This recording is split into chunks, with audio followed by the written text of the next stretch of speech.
Now,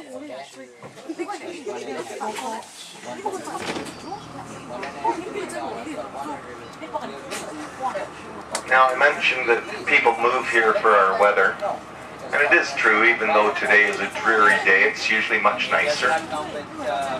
And we are in the rain shadow of the Olympic Peninsula Mountains.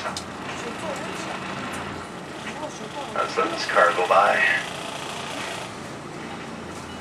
And we're also surrounded on 3 sides by water, being on the tip of the island. And the main ocean current comes from near Japan. It's very stable water temperature year in and year out. All of this means that we do have mild weather. We only get about 25 inches of rain a year. Seattle gets about 40 inches, Vancouver 35. And Tofino and Ucluelet, further north, are considered subtropical rainforest with more than 200 inches a year. But here, not so much. And our temperatures are usually above 0 Celsius, 32 Fahrenheit. Summertime gets up to 25 Celsius or 75, maybe even 80 Fahrenheit. And we rarely get any high winds. Sometimes just a bit of a windstorm. We get no tornadoes or hailstorms. We don't get hurricanes. And we get very little snow. A lot of years, no snow at all. And other years, we might get maybe 3 days. I was born on Vancouver Island, so that I do not own a snow shovel. I know that if it snows in the morning, it will rain in the afternoon and melt. Victoria itself knows this. The City Works Department sold their only snowplow 14 years ago. And because of our perfect weather and rainfall, just the right amounts, it is said that if you plant it, it will grow. You've already seen the palm trees. Victoria is known as the City of Gardens.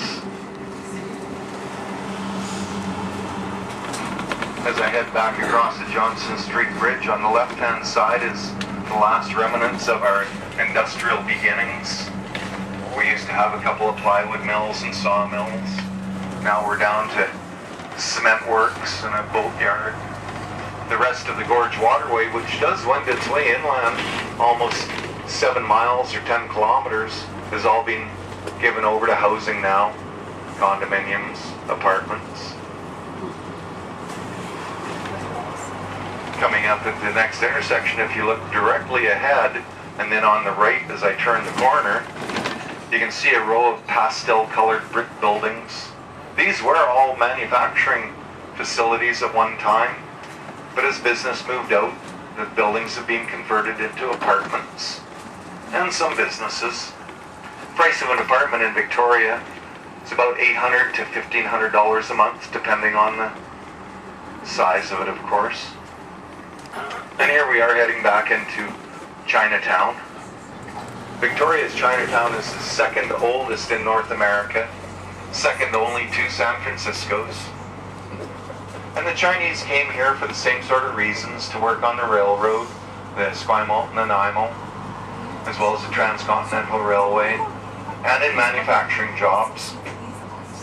At one time, Chinatown covered 12 city blocks. Now it's down to just a few.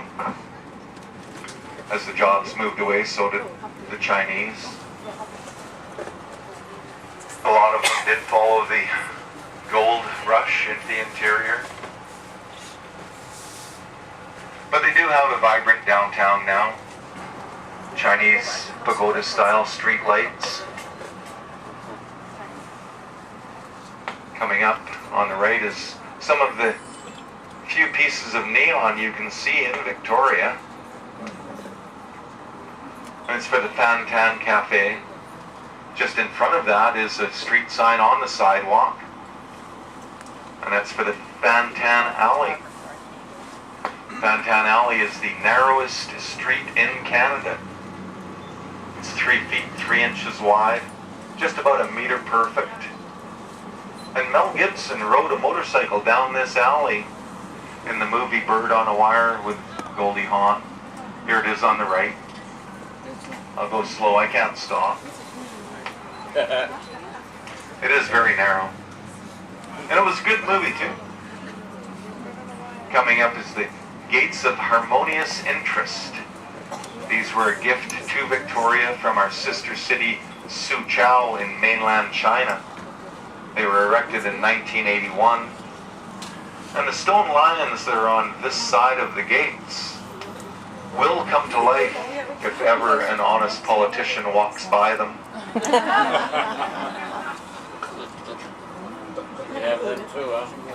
Across the intersection on the right is a stainless steel globe of the earth. And it's so well supported that you can turn it with one hand.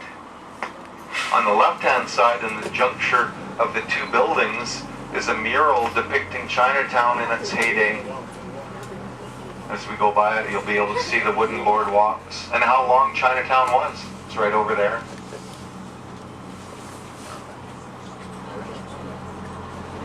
Also coming up on the left is the original Chinese school. Back in the day, Chinese children were not allowed to go to public schools, so they built their own. Nowadays, of course, they must go to public school, but this one is still in use about an hour a day afterwards, so they can learn about their own heritage and culture and language. Canada is a bilingual country. The two official languages are English and French. But here in British Columbia, the two most common languages are English and Chinese. As I turn the corner, on the left-hand side is a yellow neoclassic building. This is the original Hudson's Bay department store. Since they've moved into their new location, this one is being converted into condominiums. And a one-bedroom condo is going to go for $399,000 here, which is quite reasonable for downtown Victoria.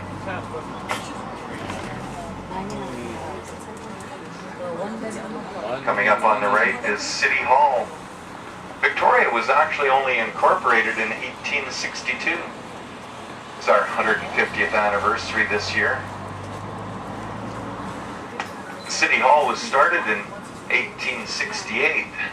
But it took a while to complete. The workings for the clock tower were ordered from England, but they never showed up. It took a while to track them down. They'd been shipped to Victoria, Australia by mistake. In the 1960s, City Hall was supposed to be replaced, torn down, renovated, or replaced completely.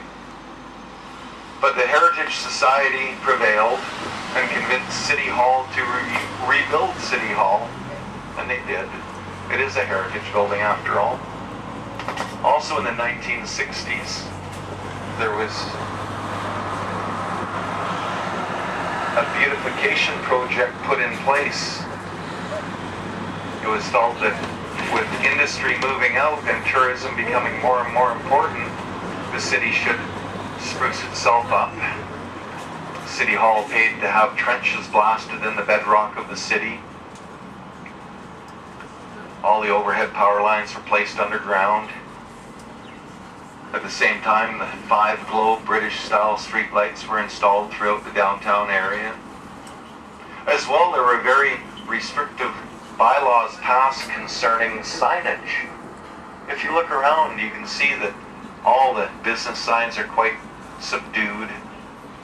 No glaring neon distracting you.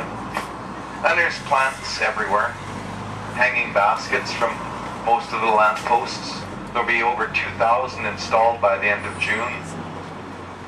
All of this makes it a very pleasant city to wander about in. And that's a good thing, because from May until June, 1 out of 2 people on the sidewalk is a tourist. Sorry, May until September. Got distracted by letting the bus in front of me.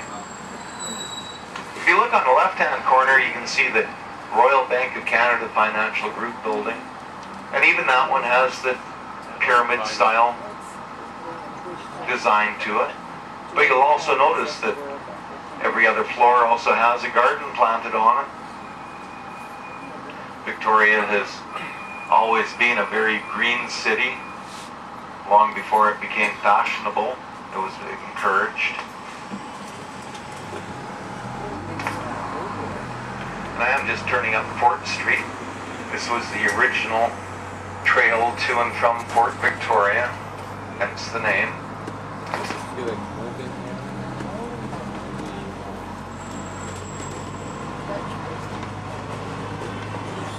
Nowadays it's known as Antique Row. We have so many retirees move here with their heirloom furniture. They get here and they realize that it just won't fit in their 1 and 2 bedroom condominiums. So we do have very fine furnishings from all over Canada end up here in Victoria. And if you look directly ahead, you can see the spires of Craigdarroch Castle. Robert Dunsmuir was a coal baron. His wife did not want to come to Canada, but he convinced her to and promised that he would build her a castle. And true to his word, he did. He discovered the coal fields in Nanaimo, became the richest man in Canada, and built that castle for her. It's now owned by the Craigdarroch Castle Society. And on the left-hand side, we have Christ Church Cathedral.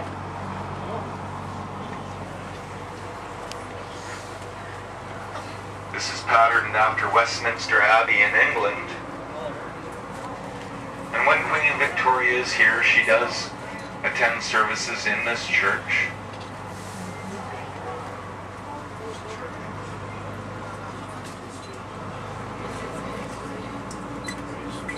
There it is there.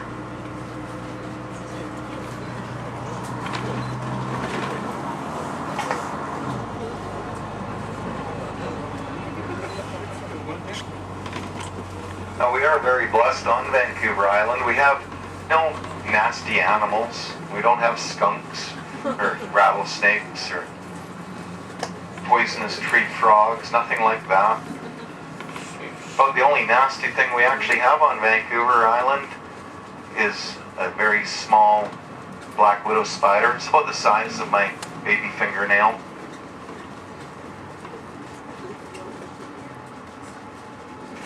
I just have to get on the right street here. I almost missed this exit.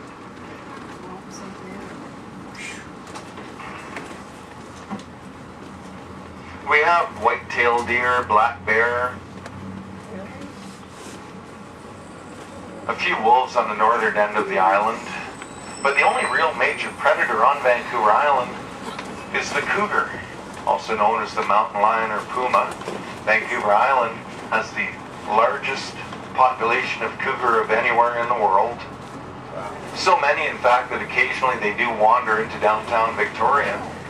I'll be stopping in front of the Empress Hotel in a few minutes. A number of years ago, a cougar was discovered wandering around in the parking garage of the Empress Hotel. The hotel staff did contact the conservation officers, who managed to safely tranquilize it. Staff got a wonderful photo of them carrying it out.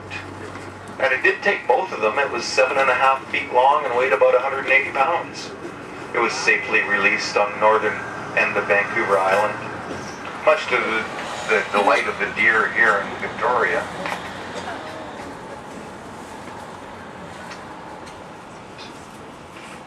On the right-hand side is the Church of Our Lord, built in 1874. This church could be attended by boat. This is how far the inner harbor actually extended on the lower side. Now I am probably going to scrape some of the branches coming up, and I do use both lanes to go around this corner safely, so don't be alarmed if you hear a bit of scratching on the roof.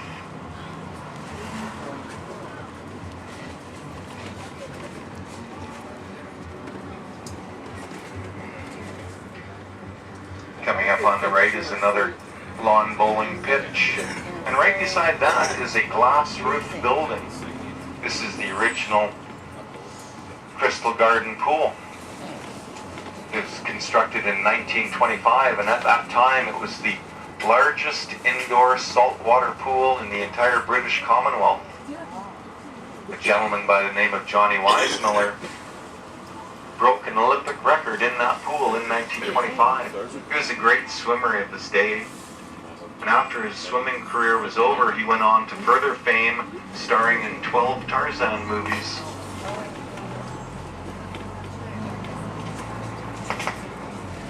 Now, I did mention that for those of you who wish to hop off here in downtown Victoria, you are more than welcome to.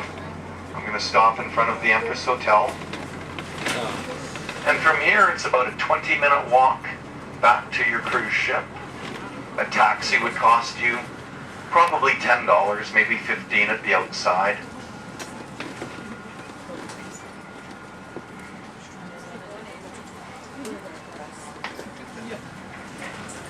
And I will stop here for a few minutes so those who just want to hop off and take a picture can do so. But again, I ask that you do not get up until I'm at a full stop. And furthermore, that you let me know as you get off whether you're getting back on to go back to your ship, so I wait for you.